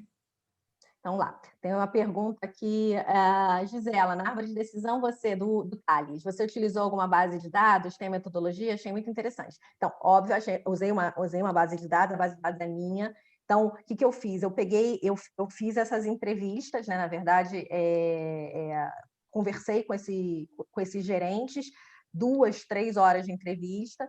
Essas entrevistas foram transcritas, do áudio, viraram Word, tem 600 páginas de Word. E aí eu fiz o que se chama codificação, que é ler todo esse texto e, para cada trechinho, eu associar um código, que foram aqueles fatores que eu apresentei lá na frente. Então, eu criei uma base de dados com todas as menções, aqueles fatores, e alguns fatores vieram dos meus estudos, outros fatores apareceram nas entrevistas, nunca tinham sido citados na literatura. Isso também foi muito interessante. E aí, cada um desses fatores, eu fui dizendo, esse fator é um fator, ele fala de gestor de uma forma positiva ou de uma forma negativa. Ele fala de, o que saiu lá, né, de relacionamento com colegas de uma forma positiva ou uma negativa, em uma experiência positiva ou numa experiência negativa, porque as narrativas foram assim, eles foram me contando a história deles, né? E aí eu separei, né, em várias experiências de trabalho. Então, trabalhei na função tal, na empresa tal, no prédio tal, e foram várias experiências que foram positivas ou negativas. Então, com isso, eu criei uma base de dados grande, né, com bastante registros, não ainda o suficiente para ter uma relevância estatística, porque eu estou com base qualitativa, mas era tanto dado que eu não podia olhar para o dado e tirar uma conclusão, precisava fazer uma coisa mais analítica, como a árvore de decisão. Aí eu joguei os dados, joguei assim, esse fator é positivo, negativo ou neutro, e ele resulta numa experiência positiva ou negativa. E aí o software, que é esse BigML, é um software aberto, quem quiser experimentar, ele criou a árvore, e aí eu consegui saltar os olhos. Se eu olhasse para o texto, aquilo eu não ia conseguir enxergar, né? E aí, na árvore de decisão, saltou aos olhos aqueles 2 fatores do relacionamento com o colega e do clima organizacional. Não sei se eu respondi a pergunta, Thales, se você quiser me manda um e-mail depois ou me procura nas redes sociais, eu te dou mais detalhes. Oi, então, respondeu sim, professora. Respondeu sim, muito obrigado. Mas emendando, mais um ponto, eu tenho contato constante com colegas de outras empresas e tudo mais, e eu vejo a questão do Pulse, dos questionários do Great Place to Work, e eu vejo um grande dilema assim, entre as pessoas que estão empregadas e esses questionários, né? Existe muito a diretriz da companhia, que se deve seguir, aquele acordo velado que a gente tem que responder, porque, no fim das contas, seria muito bom para todo mundo que se tivesse essa certificação, e a realidade das pessoas. E aí, um dos pontos, eu não sei se você consegue me responder e tudo mais, se existem dispositivos dentro dessas certificadoras que conseguem detectar, por exemplo, uma intenção de se ficar bem dentro da empresa e uma real intenção não, essa empresa me dá propósito, essa empresa me faz feliz e tudo mais. A realidade e a missão, isso, né? É isso que eu vejo muito assim, de relatos de amigos meus em diferentes setores, e eu vejo muito isso acontecendo. Vou responder isso aqui para não ficar mal com a minha gerência, para não ficar mal com a minha área, mas na realidade não é tão bom assim. E aí eu vejo essa certificação, vejo com um pouco mais de ceticismo. Né? Sim. Não, você tem toda a razão. A gente tem uma questão muito séria em relação a esse tema, eu acho que há vários outros, mas esse, como ele é muito subjetivo, que é a questão da medição. Lembra que eu falei lá que antigamente se media felicidade como satisfação, agora tem outras formas? Essa questão de como medir felicidade, ela é muito delicada e você tem toda a razão. Quando você promove isso através da empresa, você tem uma chance enorme de um viés. Eu não sei te responder se existe algum tipo de rodada qualitativa, com entrevista, né, para certificação, ter certeza que não teve essa ligeira pressão. Eu não gosto, eu acho que tem a sua, assim como eu falei do CHO, acho que Great Place to Work ele tem um papel na sociedade de chamar a atenção para o assunto, né? Então ele deu uma visibilidade para esse tema e deu uma tangibilidade para esse tema que não se tinha antes, né? Então, você consegue fazer um gráfico como aquele. Mas ele tem falhas, mesmo o Pulse, ele tem falhas, porque quando você faz qualquer entrevista, né, qualquer questionário para tentar medir felicidade, você está escolhendo... Você lembra a quantidade de fatores que eu falei para vocês lá? Fiquei 3 páginas, meia hora falando de coisas. Eu duvido que tudo aquilo esteja num questionário. E mesmo se tiver num questionário, eu duvido que se consiga, com uma pergunta, marque de 1 a 5, você mensurar de verdade a complexidade daquelas coisas. Então, foi até por isso que eu, ao invés de usar um questionário, fazer uma tese quantitativa, eu preferi conversar com as pessoas. É interessante porque um dos estudos que eu estou fazendo é pegar essas entrevistas que eu fiz e rodar dentro de uma ferramenta de NLP, de Natural Language Processing. E aí, então, eu pego a pessoa falando, contando a sua história com todos os altos e baixos, ou seja, eu não restringo a só as perguntas que alguém escolheu e que pode ter um super viés, porque assim, eu vou perguntar se minha sala é bonitinha, alguma coisa assim, vai parecer o que a pessoa está falando. E aí, obviamente que isso daria um trabalho enorme para eu ir lá, ler e codificar, mas se eu rodar dentro do mecanismo de inteligência artificial, ele sozinho consegue fazer essas quantificações para montar a base da árvore de decisão. Então, estou estudando junto com um grupo de pesquisadores de linguística e computação, né? Se a gente conseguir escalar esse método, eu consigo tirar esse viés. Então, eu consigo, através da descrição completa da pessoa, entender se aquela experiência é positiva ou não.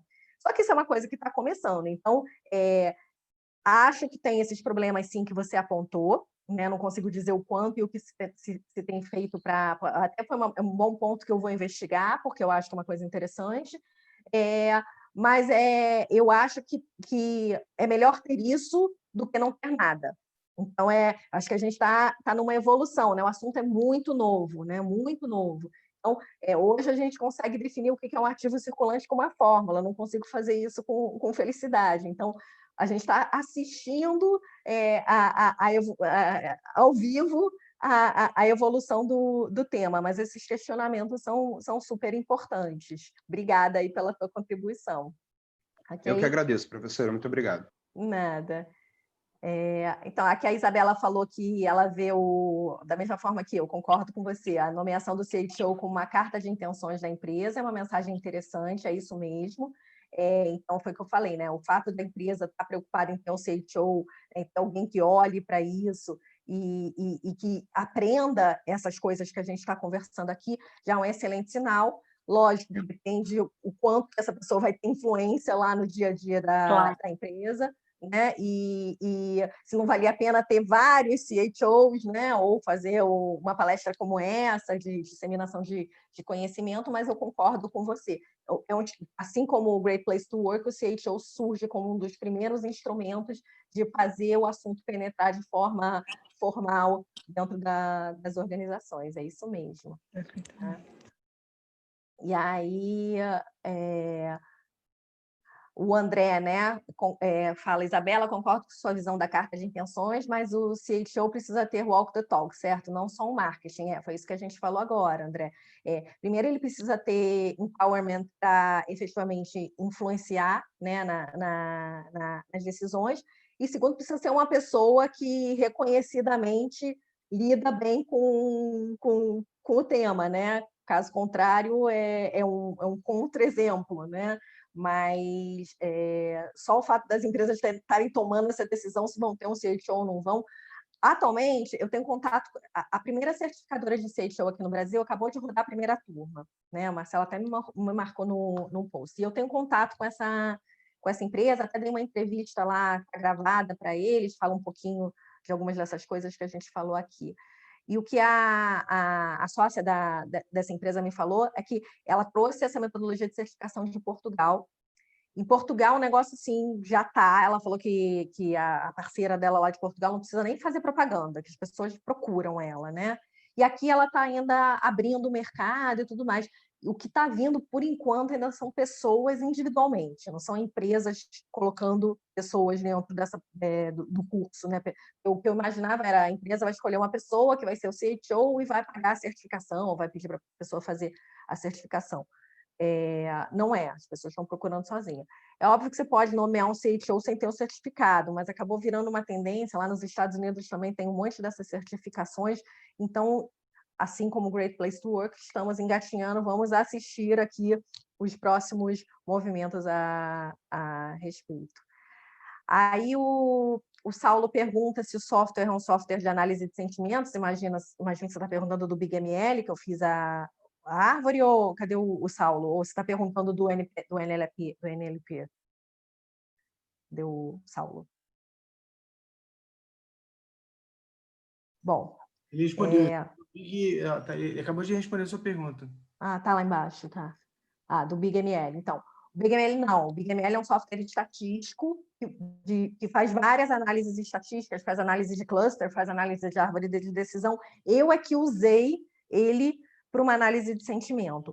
Esse estudo que eu estou fazendo, que eu falei com um grupo de pesquisadores de inteligência artificial, aí eu estou usando técnicas de análise de sentimento. Para quem não conhece, a análise de sentimento é uma análise estatística, né, que tem uma biblioteca de termos positivos e negativos, e aí você roda o texto e ele diz se o texto é positivo e negativo. Isso é muito usado hoje, por exemplo, para review de hotel no Twitter. Então, para o hotel não precisar ficar lendo todos os reviews, ele vai lá, roda um software de análise de sentimento e tem lá o resultado. Ele não está muito... Primeiro, ele não está tão calibrado para português quanto para inglês. E segundo, que ele não se aplica tão bem a essa nossa situação. Por isso que a gente até está desenvolvendo de uma maneira um pouco diferente. Tá? Gisela, mas é baseado em bibliotecas, em técnicas de NLP, de processamento de linguagem natural. Isso. O análise de sentimento é uma NLP, né? Uma técnica de NLP que tem bibliotecas prontas, e essas bibliotecas, tanto a técnica de NLP quanto a biblioteca, você tem várias, né? Tem que testar qual que é melhor, e elas estão evoluindo. Então, com esse grupo de pesquisadores, a gente está desenvolvendo uma biblioteca que seja mais adequada para a parte de comportamento organizacional, porque normalmente ele está sendo usado para review comercial em rede social. Então, nessa parte, ele já está mais desenvolvido. Então, a gente está tentando um outro uso, né, para o tema. Né? Você perguntou, né, se é codificando direto no R ou no Python. Não, eu usei o BigML para criar árvore de decisão. Gisela, uma coisa... só um retorno positivo é justamente o que você falou da questão das gerações e tal, já que a gente está nesse intercepto aqui, né? É muito isso que você falou. Hoje em dia, pelo menos eu e meus amigos, a gente está sempre buscando, tipo assim, para entrar numa vaga, entrar no emprego, estágio, né, começando a carreira, sempre tem que ser um lugar legal. Tem que ser um lugar legal, não dá para você, tipo, ficar com um cara super chato. Eu entrei numa empresa que era, tipo assim, a empresa dos meus sonhos, ia trabalhar com macroeconomia, eu sou apaixonado, era insuportável. Eu falei, olha, não faz sentido para mim, não faz sentido nenhum para mim. Eu gostava do que eu fazia, eu amava o que eu fazia, mas não dava, tipo, não me valoriza. Eu passava o dia inteiro trabalhando, era só briga, etc. Deus é mais, você é louco. Eu me reconheço, por isso que assim, empreender é legal. Porque você sabe fazer, você sabe que você é bom, e você vai lá e faz, não tem erro. Então, ou a empresa valoriza ou não dá. Cuidado, Máximo, que quando você for empreender, você vai ter o pior chefe de todos do universo. Não, é verdade. Você mesmo, é o pior chefe. Pois é. Não tem folga, não tem folga. Não, Vai então, tirar seu muito sono. bom ter aqui um representante da geração millennial, né? E para corroborar o que eu venho falando aqui de percepção, né? Com certeza. O que acontece? Primeiro, você sabe o que você quer, o que é importante para você. Então, isso faz com que você tome uma decisão. E você provavelmente está num contexto de vida que você pode tomar essa decisão, né? Que eu não conheço você, não sei qual é a tua realidade, mas você se sentiu à vontade de tomar essa decisão. Então, tem duas coisas. Tem pessoas que, primeiro, não se conhecem tão bem, então, principalmente antigamente, como eu falei, que a gente tinha lá um modelo de trabalho, que eu trabalho dela. Imagina, sei lá, eu há 20 anos atrás, eu me formando, aí eu fui lá, fui contratada pela IBM, sei lá, para um banco, meu primeiro estágio foi num banco, no BBM e tudo mais. Aí, pô, eu tinha lá o que todo mundo dizia que era o emprego ideal, aí você fica assim, putz, todo mundo falou que isso era bom, é uma empresa grande, estou trabalhando, estou tendo de terninho, né, meu crachá, ganhei o meu ticket, você promovida lá, trabalho da mesa de operações. E deve ter alguma coisa errada comigo. Por que eu não estou gostando? Né?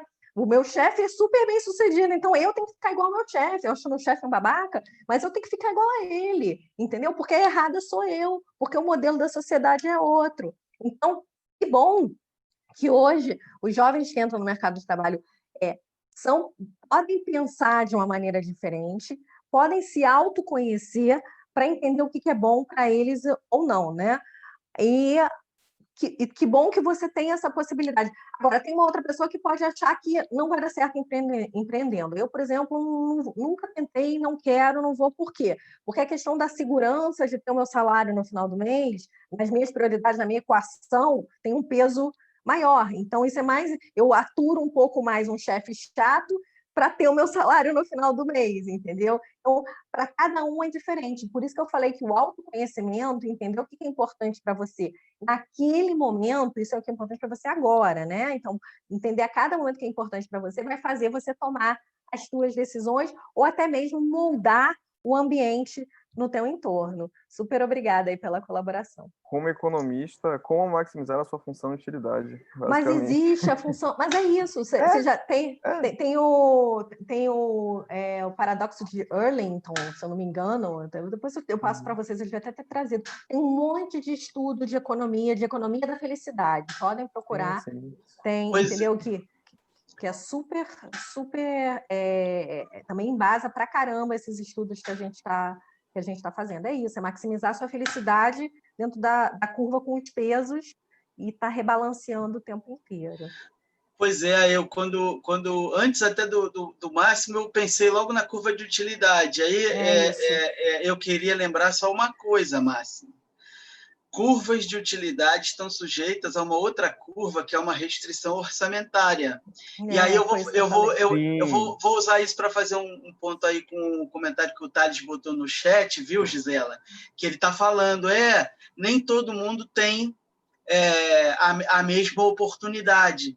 Então, aí eu queria colocar para você como é que fica efetivamente quando tem o teste da realidade, né? Ou seja, caramba, tem toda essa discussão, mas eu tenho que botar comida na mesa, eu tenho conta para pagar, né? E aí, às vezes, eu não vou poder escolher muito se o chefe é legal, se a empresa é bacana, se eu estou vendo muito propósito na coisa. Então, é muito legal a gente ter, talvez, esse ponto também na discussão, porque a gente quer melhorar o mundo, mas ele está longe de ser perfeito.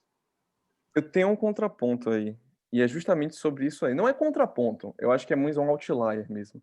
Porque no meu cenário, vamos lá, pandemia, situação, as coisas estão ruins de fato. Eu tive condição, a vida foi ótima, não tenho mais, paciência. E, basicamente, eu tô realmente pagando as contas aqui em casa. Só que eu tava com um estresse tão alto, mas tão alto, você não tem ideia. Tipo assim, o cara me ligava seja sábado, domingo, reclamava o dia inteiro. É mais um desabafo, desculpa. Mas é justamente nesse ponto.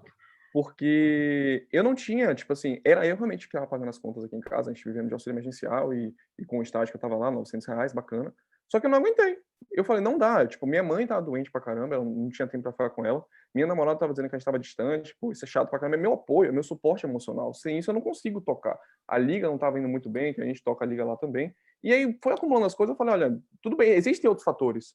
E aí eu fechei lá, falei, olha, não quero mais, eu tô ficando louco, pelo menos eu vou ficar junto com a família. E aí eu comecei a dar aula. Eu dou aula de CPA 10, CPA 20 e CEA para o pessoal que quer aprender. E aí, tipo assim, tá sendo meu sustento até agora. A gente tá vendo o ensino emergencial e das minhas aulas. Mas, tipo assim, até eu botei isso na função utilidade. Até falando assim, uma questão bem matemática, eu coloquei os pesos, ponderações. E para mim, não faz sentido. Mesmo com o rendimento, eu ia passar um tempo sofrendo mesmo, paciência. A gente tá aqui, restrição orçamentária real. Só que não dá para trabalhar com o cara te enchendo o seu saco, com o cara... Me faz mal. Me faz muito mal. Mas aí é aquela coisa. É porque na microeconomia, a gente pega cada indivíduo. Quando a gente quer fazer um todo, a gente quer fazer uma política pública, a gente vai pegar a média, estruturar a média é a soma de todo mundo aqui. E aí, no caso, eu posso ser um cara mais estreito para cá, o pessoal mais estreito para lá. Mas nesse ponto aí, de realidade mesmo, tipo assim, é realmente uma coisa complicada aqui em casa. E sem brincadeira, velho. Sem brincadeira mesmo. Tá difícil. Mas ainda assim, não é só remuneração. Não se trata só de remuneração. E aí é meu ponto.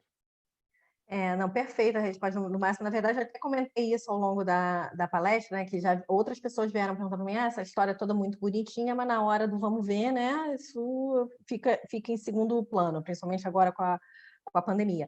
Mas é isso, foi o que eu falei. A remuneração e você ter um trabalho, ele é um dos fatores que faz você ficar mais feliz ou menos feliz. Então, em momentos que está tudo bem, e que você está com uma remuneração lá acima dos $75 mil, sei lá, que é suficiente para você se sustentar, você pode dar prioridade para outros fatores.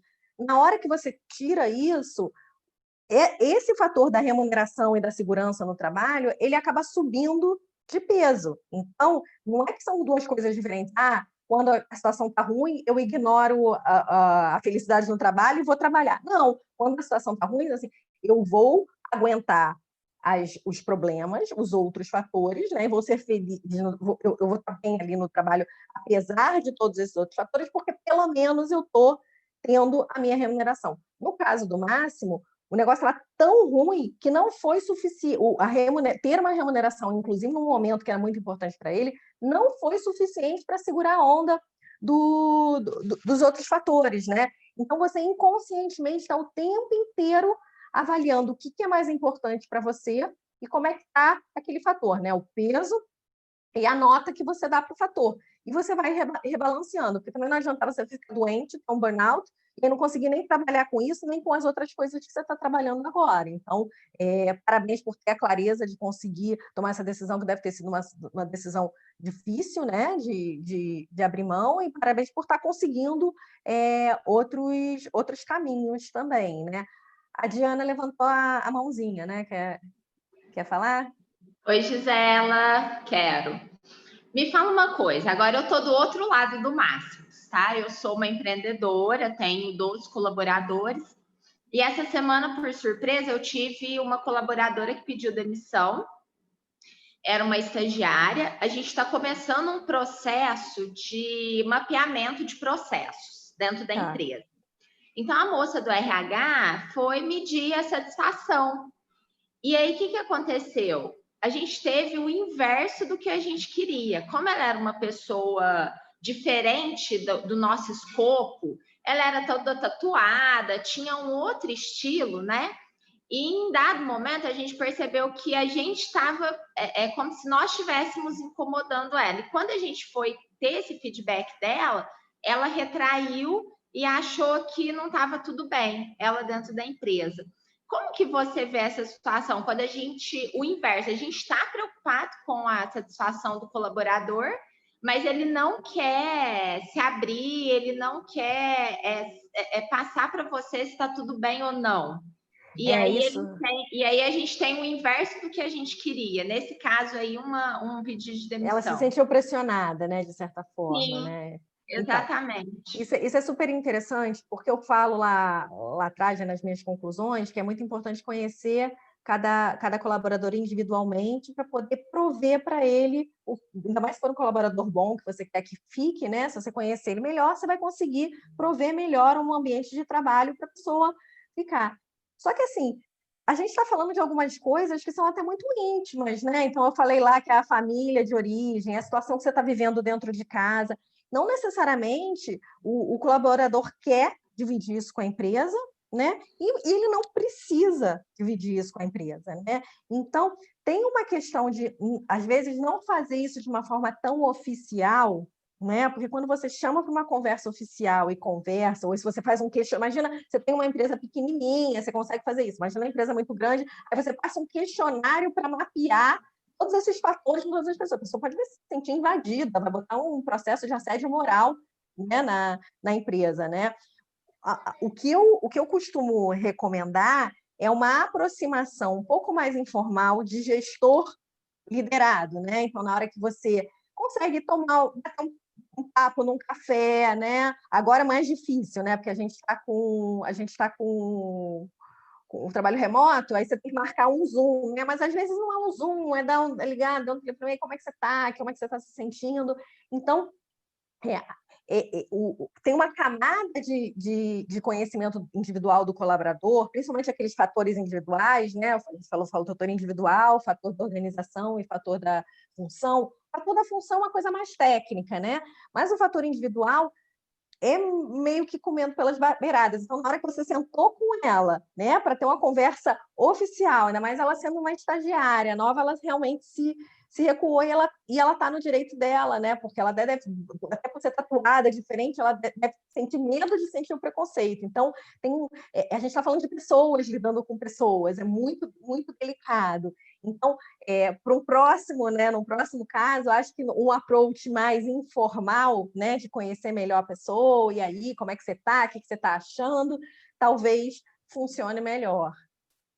Okay? Obrigada, Gisela, isso mesmo. Nada, obrigada. Nada. O Antônio também levantou a mãozinha. Oi, Gisela. Oi, Antônio. Realmente muito bom, muito rico o seu estudo. Eu até botei no comentário. Eu acredito que você certamente deve ter também pesquisado o Daniel Pink, né, nos estudos de motivação intrínseca. Percebi você falando sobre Mastery, Autonomy and Purpose. Eu acho que isso vem diretamente aí ao que alguns colegas estão comentando, né, sobre você tentar customizar ao máximo a experiência do colaborador, então, em termos de uma jornada que faça sentido para ele, né, e tenha senso de propósito, né. Hoje tem se falado bastante sobre salário emocional, e aquela velha pirâmide de Maslow lá tem... Isso, exatamente. Novamente, né, não adianta a gente trabalhar com fisiológico. Daniel Pink fala bastante sobre essa questão, né, de que o mundo industrial clássico ele respondia bem com esses estímulos e punições antigas, né? Né? Agora, nesse mundo de complexidade, essa muvuca que a gente está vivendo, você trabalhar com os motivadores intrínsecos que não têm uma relação direta com dinheiro, mas sim com a real satisfação, é que fazem mais sentido e que acabam por gerar a felicidade, né? Então, assim, eu acho que você, basicamente, era para dar parabéns, porque eu acho que você conseguiu capturar tanto esses motivadores intrínsecos como essas questões aí que falam bastante de propósito e fazem sentido para esse employee experience que está sendo construído. Eu trabalhei na Ernst Young, a gente fez alguns trabalhos de employee experience com a Braskem, com o Boticário, e esse processo de co-criar a jornada, seja onboarding, seja jornada de treinamento, seja você fazer a jornada junto com os colaboradores e não sentado do seu escritório achando que você sabe qual é a jornada que ele bem entende, que ele quer. Não, na verdade, quem sabe qual é a melhor jornada é ele. Né? É ele mesmo, Co-criar isso é que você consegue gerar alguma coisa que faça maior sentido para as diversas pessoas e pode agregar esse valor real para gerar essa felicidade. É um caminho árduo, mas legal esse seu estudo, muito completo. Legal, obrigada aí pelo feedback. Antônio, você participou daquele projeto da Braskem agora que eles fizeram há 1 ou 2 anos atrás, é isso? Foi. Eu vi um webinar, né, que acho que foi o Oliver que apresentou. Kamakura. Kamakura e o Rafael Ruivo. Ruivo. Achei o caso super legal. Inclusive, numa das palestras que eu dei, eu fiz uma palestra para um grupo de coaches, até da Eva Pontes, o Marcelo, para o grupo de coaches dela, e eu indiquei esse case porque eu achei muito legal, achei muito bacana mesmo. Parabéns pelo trabalho. E foi bom você ter lembrado da pirâmide de Maslow. Eu ia falar na questão daquela discussão anterior que a gente teve com o Máximo e com o André, né, da decisão lá do do trabalho por dinheiro ou não trabalho por dinheiro, né, da prioridade do dinheiro, é clássico, né? Não sei se todo mundo conhece a pirâmide de Maslow, mas você acaba, numa situação de crise, você acaba descendo na tua hierarquia de necessidades. Primeiro você tem que prover as tuas necessidades higiênicas, né, de sobrevivência, para depois galgar as tuas próximas motivações, né, suas próximas necessidades. Então, realmente está tudo interligado. Eu acho que essa é a beleza do tema, e foi o que eu tentei, foi o enfoque que eu tentei dar nesse estudo, né? Lá nos Estados Unidos, eu assisti muitas apresentações de estudos ligados a comportamento organizacional, que é essa área que eu estou inserida. E, normalmente, o que se faz, até porque a academia ela prefere estudos quantitativos, né? Então, eu via muito assim, pega uma variável independente, pega uma variável dependente, pega umas variáveis moderadoras, escolhe uma escala para medir uma, escolhe uma escala para medir a outra, escolhe outra escala, vê quanto é que dá todos os coeficientes possíveis de teste de correlação. E eu olhava para aquilo e falei assim, eu não consigo nem ler esse negócio, entendeu? Ok, deu positivo, deu negativo, mas cadê todas as outras variáveis, né? Você não consegue mapear o mundo. E foi por isso que eu acabei indo para um estudo mais exploratório, mais qualitativo, e tentei colocar lá na minha base de dados para fazer árvore de decisão, fiz uma salada, fiquei meio preocupada se a banca ia me achar meio maluca, né? Mas deu tudo certo, deu tudo certo. É bem Excelente, bacana. Eu acho fabuloso o que você fez, e o futuro do trabalho está falando de skills mais humanos, exatamente para que você consiga gerar esse valor que você falou, né?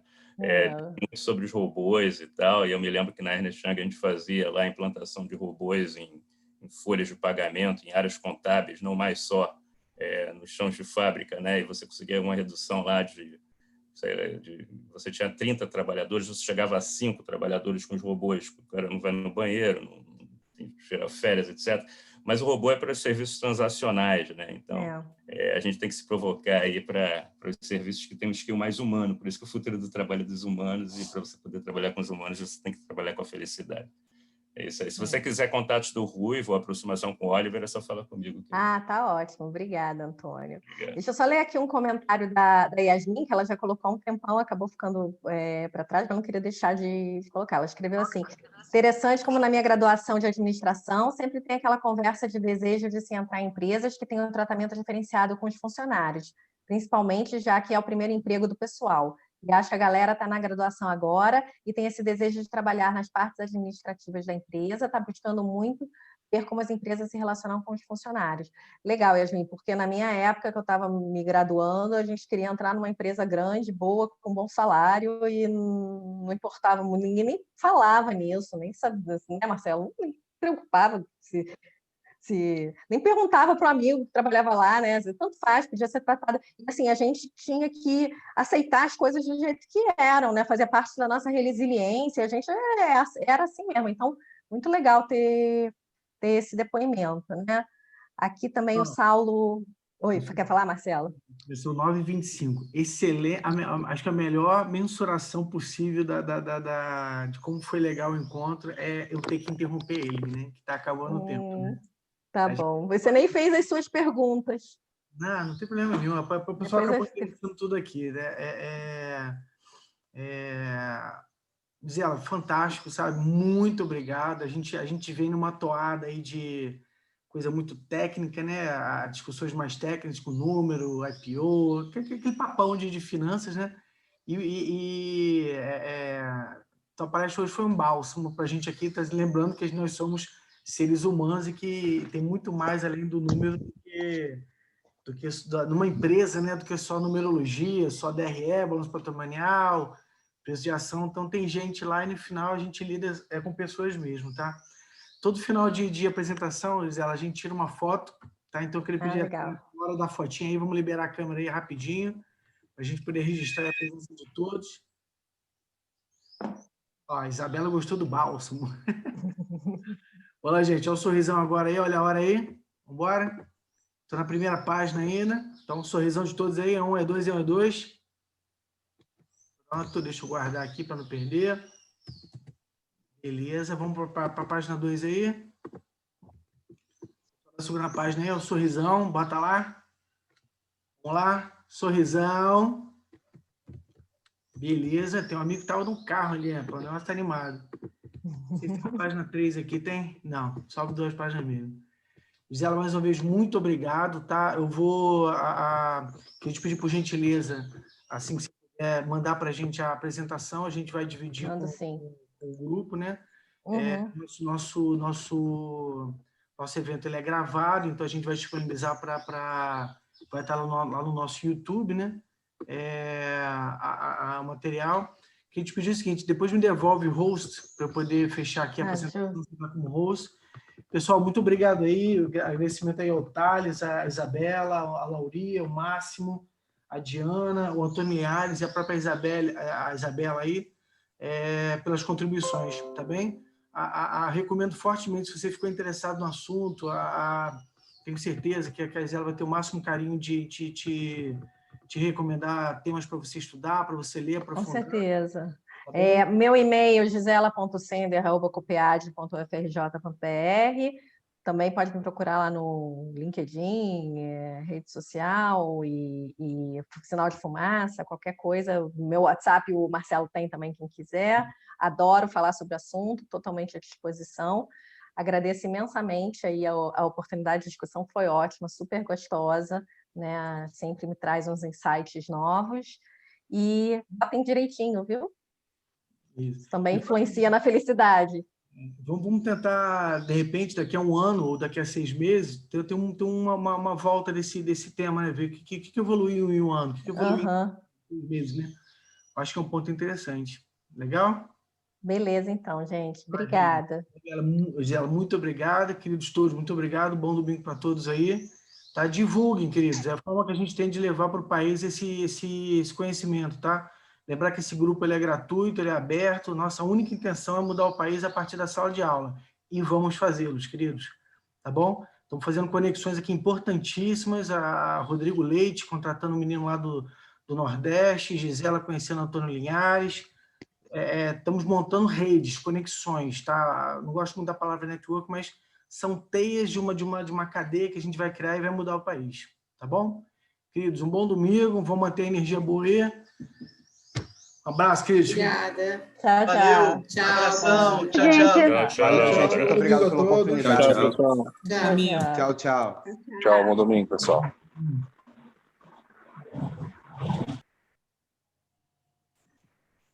Legal.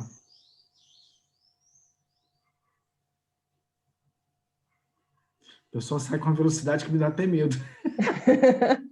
Porra, domingo, Marcelo. Deixa as pessoas. Muito legal, Zé. Muito legal. Que bom. Muito legal mesmo. Curti muitíssimo. Muito bom mesmo. Como é que eu te devolvo o host aí? Não sei fazer isso, não. Já devolveu, já está comigo aqui, não? Ah, é? Não, eu botei aqui no screen, no share screen, então deu certo. Você clica em... Não, você está como host. Você clica em participante. E aparece ali os nomes. Tá. Já vi. Make more. Aí nesse Make host, tá. Bom? Foi. Botou? Botei. Fica com Deus. Muito obrigado, tá? Bom domingo para vocês. Com Deus. Tchau. Tchau, Ronaldo. Tchau, Amanda. Fiquem com Deus. Bom final de semana. Tchau. Tchau.